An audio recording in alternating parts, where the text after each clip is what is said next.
This week's episode of PokeClass is sponsored by Collector's Cash, your number one place to go for all your single cards and sealed products. Make sure you check them out after the show at www.collectorscash.com.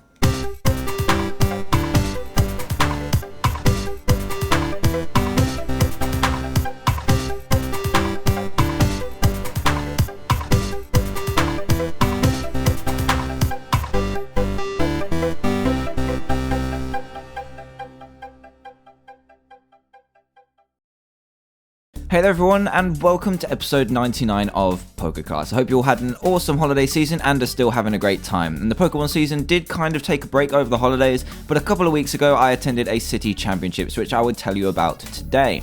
The location was Sutton Coldfield, which is where I won the last time I was there, but there was always a stiff competition, so it was going to be difficult to do well, especially with 5 rounds and just a top 4. The deck I decided to play was again Darkrai Mewtwo. The last time I played this, I managed to get 6th place at regionals, and as I hadn't played a single game of Pokemon since then, I figured it would be safe to choose something that I was completely comfortable with still. The only changes I made from last time were taking out the Tornadus from Emerging Powers and putting in Boufflant from Dragons Exalted, as I felt it was still an extremely strong card at the moment, and I also put in the Boufflant with Revenge, just in case I saw too many Sigilif. Other than that, the list was focused on consistency and I was ready to go. The first round I was against Mike Lamb, who I haven't played since last season's States, and he was playing Rayquaza Electric, a deck I definitely didn't expect to be seeing today. This put me a little bit on edge as I took out my only switch right before the tournament, but luckily he opted to play more Emolga over the paralysing Victini combo. This bodes well for me and things get off to a slow start for the both of us. However, I do get a quick Mewtwo going to start taking some prizes off of Tynamos, while he is forced to discard a few fire energy to draw cards, which I knew would end up going in my favour. Throughout the game, he just couldn't get enough energy on the board to get knockouts, and I managed to snipe off a double electric turn to seal the game, 1-0 and feeling good. My next game was against Jack Armstead, who I played in the top 4 last time I was here, and he was playing Hammer Time with Terrakion, probably one of my weakest matchups. Throughout the game, he only hit a few crushing hammers, but I was able to Dark Patch them back and get those Dark Patches back with Sableye. Pair this with my turn 2 Night Spear on his Sableye and I was in a good position, as this limited his ability to spam crushing hammers unless he put down another Sableye, which would give me a second single prize and allow me to knock out just 2 EXs instead of 3. From here, I focus on getting a lot of damage on the board as to avoid a Terrakion Retaliate at all costs, and then take my prizes when it was safe to do so. By doing this, I managed to get a huge 3 prize turn with another highly damaged EX on his side of the field, and I was able to take my final 2 prizes thanks to no healing cards from his side. Round 3, I was paired against Ben Armstead, Jack's brother, who is also a Worlds caliber player, and he is playing Blastoise Keldeo. This was a matchup I hadn't really played too much, and it was made more complicated by the fact that he ran Max Potion, meaning that all my 2-hit KOs would become 3, putting me severely behind. Ben then gets a turn 2 Blastoise, which isn't too good for me, and I'm forced to begin the Mewtwo war by putting down 2 Mewtwo's before Junipering for a fresh hand. The game comes down to the final turn, where he ends us both to 2. All I have is a Mewtwo with 2 energy on it, and my only way to win is to get 5 energy onto it and then capture his Mewtwo for the KO.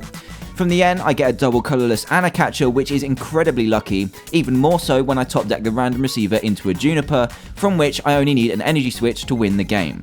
There are just 2 in my very thin deck, but all I draw is energy and energy search, meaning all he needs is an X-Ball to win, which he definitely can pull off. An unfortunate end, but I'm still in for cut.